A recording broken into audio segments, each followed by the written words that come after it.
श्रीराम समर्थ.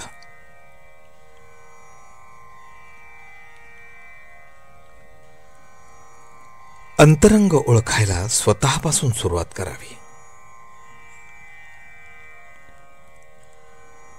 दुसऱ्याच्या मनातले ओळखणे ही फारशी मोठी विद्या आहे. ज्याच्या मनातले ओळखायचे आहे त्याच्या मनाशी आपले मन एकरूप झाले की आपल्याला कळायला लागते.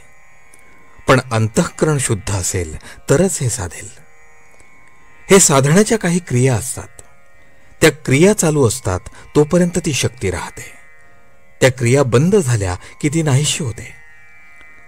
जो मनुष्य या शक्तीचा बाजार मांडतो त्याच्याजवळ भगवंताची कृपा असेलच असे मात्र नाही, आणि ती नाही म्हणजे काहीच नाही. मनोगत कळायला एकमेकांना एकमेकांची भाषा कळायला पाहिजेच असे नाही. समजा तेलंगणातला एक भिकारी आपल्या दारी भीक मागायला आला आणि तो एक तेलंगी गाणे म्हणू लागला. त्या गाण्याचा अर्थ आपल्याला मुळीच कळत नाही, पण हा भीक मागतो आहे हे आपण ओळखतो. त्याचप्रमाणे मनोगताचा भावार्थ कळतो.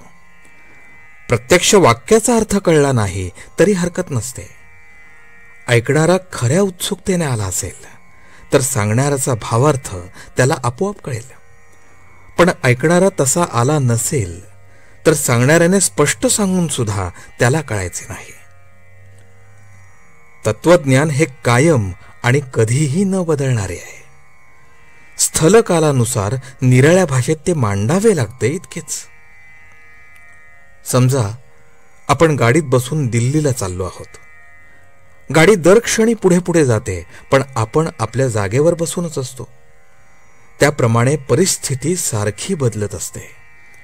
पण आपण जर भगवंतालाच चिकटून राहिलो तर खात्रीने आपण आपल्या नियोजित स्थळी पोहोचू शकू. मग परिस्थिती कितीही बदलू देत. देहात आल्यावर आपले ज्याच्याशी जे जे कर्तव्य आहे ते बरोबर करणे हे रामचरित्राचे सार आहे, आणि ते प्रत्येकाने जाणले पाहिजे.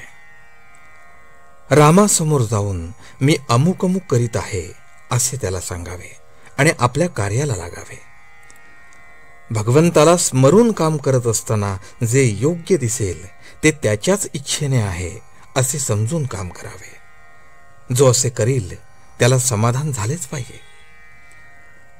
भगवत कृपेने मी सर्व कृत्य करतो म्हटले म्हणजे अभिमान कशाला वाढेल. अंतरंग ओळखायला स्वतःपासून सुरुवात करावी. माझे चुकते कुठे हे पाहावे. तर्कशास्त्र शिकून तर्कटी बनू नये. तसेच संतांच्या अनुभवी वचनांकडे फार चिकित्सेने पाहू नये.